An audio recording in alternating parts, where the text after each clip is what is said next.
Chichi me dice un día, hay un libro que vos tendrías que mirar, y se llamaba Juegos de Expresión Plástica, de un tal Don Pavey, o Pavey, un absoluto ignoto. Pero había dos libros que son un poco la Biblia de todo lo que hemos pasado por ahí, y le prestamos atención a lo pedagógico, que yo me los traje, son las versiones recontra originales, ¿no? Que es El desarrollo de la capacidad creadora, de Lowe Felibritem, y La educación por el arte, de Herbert Reed.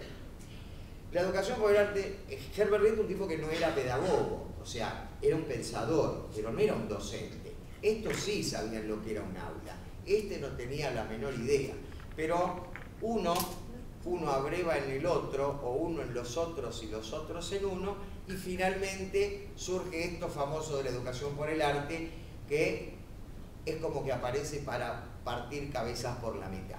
¿Por qué esto de partir cabezas por la mitad? Porque hasta ese momento, en la formación de los docentes, lo que hacíamos los alumnos del profesorado era hacer una carpeta. O sea, nos llevaba un año armar una carpeta como alumnos, que era exactamente, digamos, muy parecida a la que habíamos hecho en el secundario, que a su vez era muy parecida a la que habíamos hecho en el primario. Salvo que nos hubiera tocado alguien en el medio que tuviera ganas de abrir mates, ¿no? Y bueno, este Don Pavey de los juegos de expresión plástica que decía Chichi, y estos que están acá, nos metieron en la cabeza que, por ejemplo, era necesario una cierta actitud de juego y una especie de chavo a la carpeta. Y uno se puso el enemigo de la carpeta. Y aparecen dos conceptos que seguramente para más... Por eso a alguien le dije, disculpame, no van a escuchar nada nuevo, pero a veces está bueno que nos digan lo que ya sabemos, ¿no? Es decir, uno al otro lo quiere, pero es lindo decirlo, está bueno decirlo, y genera cosas volver a decirlo, y decirlo todas las veces que sea necesario, o a que a uno se le dé la gana. Estas cosas las repito con ganas, sinceramente, pero soy consciente de que las estoy repitiendo. El concepto de esquema y estereotipo, ¿sí? ¿Qué es el esquema? Y el esquema es una cosa, es una estructura mental que cambia, que se modifica, que crece, ¿no? que se amplía, que muta, que adelgaza, que engorda.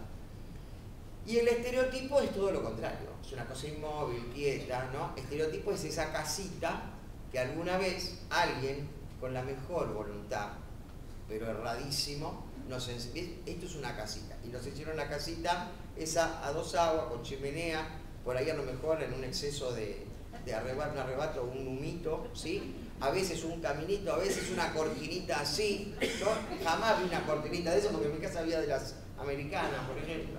Pero hicimos la cortinita esa, que tiene toda una explicación, que no denigro eso, pero el estereotipo es eso. Es decir, es algo que está, se quedó ahí, y hay gente, y si no, piensen, hay gente que tiene 50 años y sigue haciendo la misma casita que le hicieron una vez a los 7, 8, 9.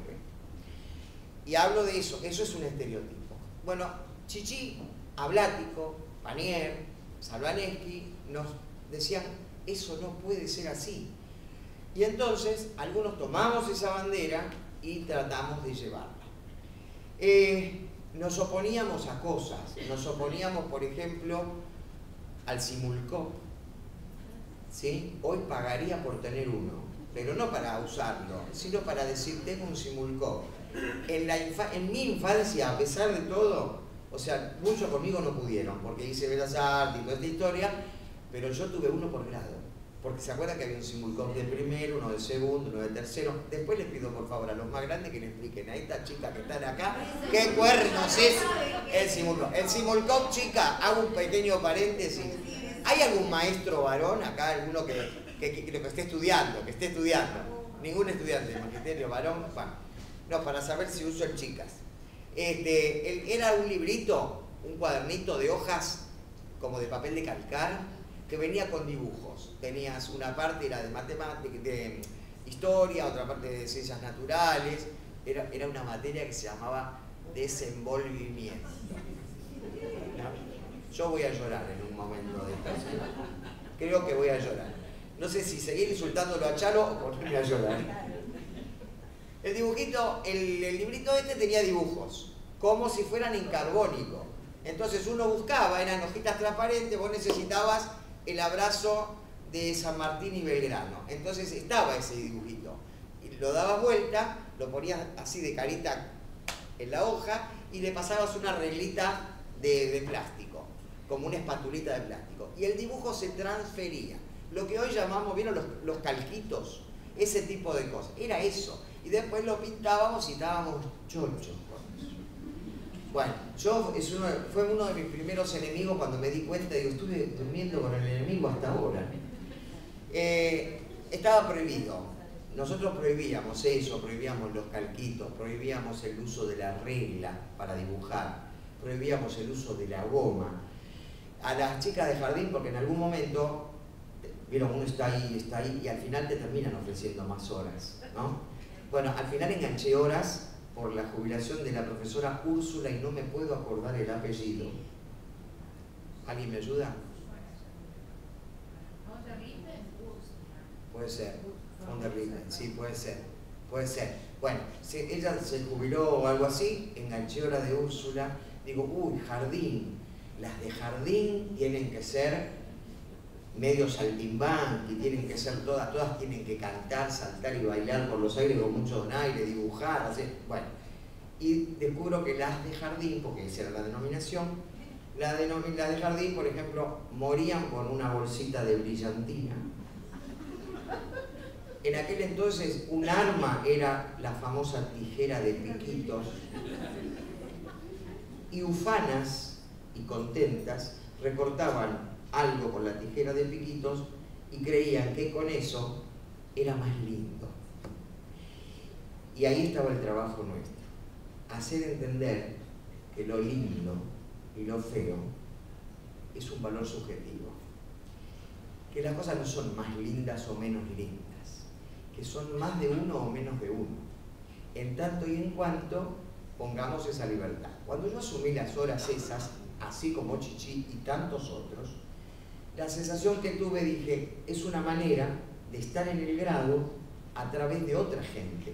O sea, estar en el grado, pero a través de la presencia de otras personas, ¿no? Me pongo lírico y hay un poema por ahí que dice que educar es ponerle motor a una barca y habla de una bandera, que cuando uno esté con la barca estacionada en puerto, esa bandera andará por ahí en otras naves enarboladas también.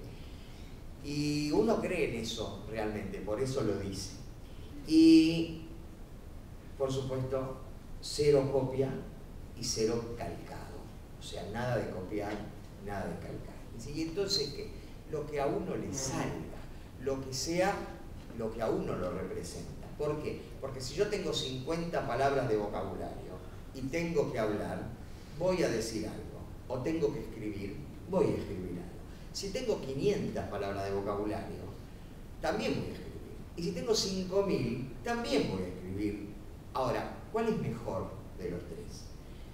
Y si yo me pongo en heladera y voy a decir que la última, ¿por qué? Porque el último tiene 5000 palabras de vocabulario, pero resulta que cada uno puso lo que tiene y uno va llenando en la vida el CPU de su alma con las experiencias que las circunstancias le va dando, ¿sí? Y entonces el pibe pobrecito que no está estimulado en la casa está en inferioridad de condiciones contra el otro que en la casa le regalan lápices de colores, o le acercan libros para que lea y le incentivan esas cosas, le hablan, le cuentan cosas. Y otros chicos lo sabemos todo, no tienen esa posibilidad. Entonces, a veces uno dice, la producción de este pibe es pobre, es una producción pobre. Claro, pero resulta que es como, tampoco me quiero poner bíblico, pero es como la palabra de los talentos, la parábola de los talentos, ¿no? Es decir, uno produce a partir de lo que tiene, y uno lo que tiene no siempre tiene que ver con la voluntad,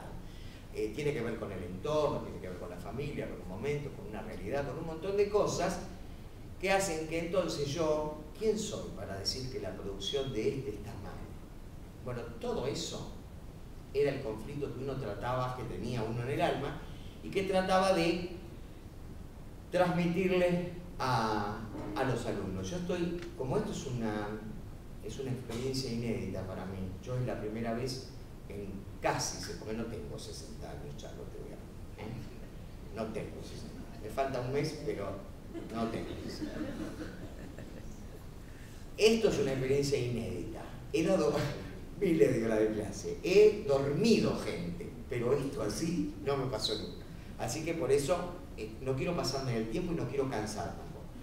Pero, digamos, dijimos, bueno, ¿esto a partir de dónde? ¿A partir de qué? ¿O de qué manera? ¿Cómo se dispara? Bueno, con el juego. Entonces, ahí ya no funciona más la carpeta. Y ahí empezaron, a partir de ese libro que nos sugirió Chichi, empezamos con experiencias que eran imposibles de meter o de encerrar en una carpeta. Por ejemplo, yo no sé si hay alguien, porque la verdad que de acá no veo mucho, pero era comprar un rollo de papel de 10 metros y tirarlo, ¿no? Y bueno, y trabajar ahí, todo el mundo de arriba, sacarse los zapatos bueno, y por ejemplo, el primer trabajo era, uno de los primeros era decir, bueno, vamos a caminar por arriba de eso. No querían pisarlo. Hablo de dos alumnas, estudiantes de magisterio, no querían caminar por ahí arriba, costaba. Entonces se podían trabajar y caminaban por los costados, por los bordes, ¿no? Bueno, todo eso es una actitud que uno intentó cambiar. Es decir, fuimos unos cuantos que intentamos cambiar esas posibilidades, esas actitudes. ¿Y por qué? Porque nadie da lo que no tiene. Entonces, si yo no tengo una experiencia de libertad, yo no puedo transmitir a los demás un sentimiento de libertad. Si yo no digo la verdad, no puedo exigirle a los demás, aunque sea un buen mentiroso, que digan la verdad. Si nadie da lo que no tiene. Y la experiencia, digamos, de la libertad a partir de lo plástico en la formación docente, tiene eso de maravilloso. Tiene que cuando uno lo experimenta, lo puede, digamos, legar, lo puede transmitir. Yo sé ahora, aún hoy, que hay gente que me tuvo de profesor y que, claro, después uno se los encuentra en las escuelas y me llega por terceros que me dicen, ¿sabes que estuve con fulana? Ah, sí, te manda saludos, qué sé yo, hizo tal cosa y me dijo que Pedro no se entere que estoy haciendo esto. O sea, haciendo cosas que a lo mejor uno hubiera negado o prohibido. Pero ¿qué pasa? Está bien, a veces la realidad nos lleva a hacer cosas determinadas. Lo interesante es que sepamos lo que estamos haciendo, ¿sí? Es decir, que no es más lindo el dibujo del nene porque sea una pantera rosa preciosa, copiada pero maravillosamente, o un Ben 10, por ejemplo. Está bueno. De hecho, uno también ha copiado cosas de esas. De ahí a creer que esa es obra de uno, ahí está el tema, ¿sí? Y en alguna oportunidad, por ejemplo, en el magisterio había chicas que copiaban los pósters de moda, que eran los de Sarah Kay, por ejemplo, y los mostraban con orgullo. Y no está mal que lo muestren con orgullo, porque eso tiene trabajo y desarrolla un montón de capacidades. No está mal, no es pecado absoluto, es como un pecadito de juventud, digamos, ¿no? Claro, es una pequeña cosa que se puede corregir. Eso se puede corregir. Bueno, es decir, a mí hay personajes del humor gráfico, eso que a mí me gusta reproducir, por jugar, pero jamás haría, qué sé yo, un gaturro, por ejemplo, que me han hecho dibujar gaturros más de una vez, pero jamás diría, mirá qué lindo lo que hice, porque no es mío, ¿sí? Entonces, la idea es eso, que el otro genere en el alumno, o sea, uno lo trataba de hacer con los alumnos del magisterio, para que el alumno a su vez, con el alumno en la primaria o donde fuera, o en el jardín, intentara lograr esto, ¿no? Alguna vez, hablando con autoridades, digamos, educativas de cualquier escuela y de la formación docente, una vez me dijo una directora, dice, bueno, pero después de todo, dice, ¿qué importa? Si total en las escuelas los maestros tienen profesor de plástica, tienen de música. Cuando hablábamos y discutíamos de la presencia del arte en la formación del docente, no del docente de arte, del docente. Y lo que uno siempre quiso hacer entender es que el arte en la formación docente es importante, pero no para que después esa maestra o ese maestro o ese profesor o esa profesora vaya y haga lo que aprendió con uno. Es interesante y es valioso como elemento de consumo personal. Es decir, en la formación docente tendría que haber teatro, música, plástica, aunque uno fuera a estudiar al profesor de matemática. ¿Por qué?